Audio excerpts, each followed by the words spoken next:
As we zoom out, you'll notice most of the state is seeing some of these showers and thunderstorms in the region. As we take you over to the national radar, it's the composite radar, kind of gives you an idea of how this high pressure that has really just been stationed right here through the Four Corners region.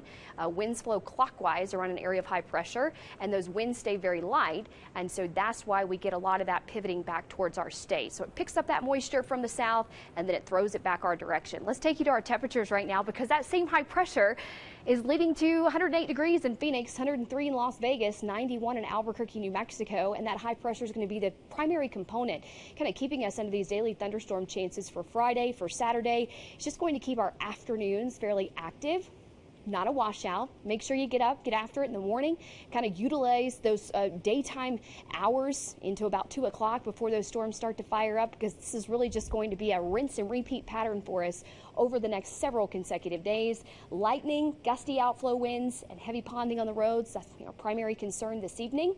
Notice these storms don't really start to dissipate until after about 8 p.m. this evening before ejecting across parts of the eastern plains, and then we'll be quiet after midnight tonight. Friday, we get ready for another round. We wake up with sunshine, mix of sun and clouds by the afternoon, and then storms start to develop as early as noon for the foothills west of Denver, north of Highway 285. Isolated storms starting to move into Teller County after 2 p.m. and then scooting across parts of the Air Force Academy, Monument between that 3 and 7 p.m. time frame, and more of those storms coming in across parts of the Palmer Divide into about 7, 8 o'clock in the evening. So maybe a little bit of a wet go if you're going I-25 north closer to Denver for tomorrow evening, if you have evening plans, because passing showers and storms will be in the forecast. Temperatures will make it into the 80s to low 90s for the first half of the day before rain-cooled air arrives.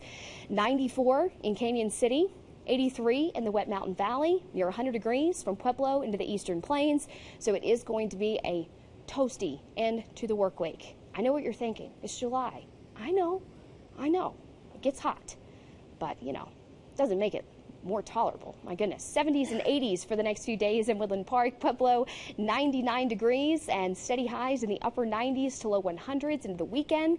Canyon City, another round of storms expected after 3 p.m. on Friday, and then overnight lows in the 50s and the 60s. Back to you guys. Mary, thank you. I cannot deal with the 90s anymore. I'm It's hoping this so is the hot. last week. Oof, man. Well,